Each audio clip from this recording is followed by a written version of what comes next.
At 5 o'clock, a weekend crime spree ends with 5 teenagers under arrest. Look at this video. Police say they stole several cars and crashed them. It started in Tolland and ended up in Glastonbury. At one point, police say the suspects stole a Lyft car. They called the Lyft, then stole the car. Channel 3's Susan Raff is live at Glastonbury High School, where the teens were taken into custody. Hi, Susan.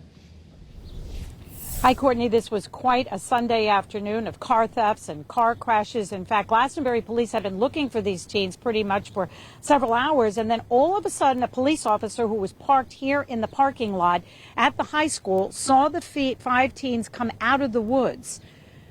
All those teenagers, or at least 3 of them, were in court today being arraigned. And the judge said about one of the suspects, said he was a danger to the public. The court realizes how serious this is. Judge Peter McShane raised bond today for one of the 3 18-year-olds charged in a crime spree over the weekend. Darrell Duncan, his half-brother Brandon, and Christopher Collins faced numerous charges, including larceny, resisting arrest, reckless driving, and endangerment. There was a willingness to run from police. Those who came to court today to see the teens who had been arrested had nothing to say. Police say this started in Tolland Sunday, when the 5 teenagers stole a BMW from someone's garage. Police say they ended up getting into 2 crashes on Route 17. This video was taken right as the teens crashed into another car, which ended up crashing into someone else's car. Some people went to the hospital. Eventually, the BMW was totaled. Police say they couldn't drive it anymore. At that point, the teens called a Lyft driver.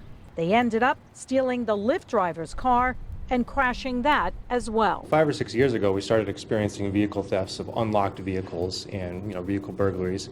But most of those were occurring at night, overnight, when people were sleeping, when there wasn't much risk for the offenders to get caught. At this point, to be out there on a Sunday afternoon when everybody's out there having barbecues on a nice day and in broad daylight, not even caring that anybody's watching them do it, that's pretty shocking to us. The 2 others involved in Sunday's crime spree are 15 and 16. They're considered juveniles and were released to their guardians. Police tell us when it comes to juveniles, their hands are tied. This legislative session, some lawmakers were seeking tougher penalties for juveniles involved in car thefts, but that legislation never went far. And while Sunday's incident here in Glastonbury on Sunday was certainly outrageous in many ways, and police say it was fortunate that no one got seriously hurt, although a couple of people did go to the hospital, they say they are seeing more and more of this. And coming up on Eyewitness News at 6, what lawmakers have to say and some of the frustration simply for the fact that proposals were brought about this legislative session to make tougher penalties for juveniles, and it didn't go very far. We are live in Glastonbury. Susan Raff, Channel 3 Eyewitness News.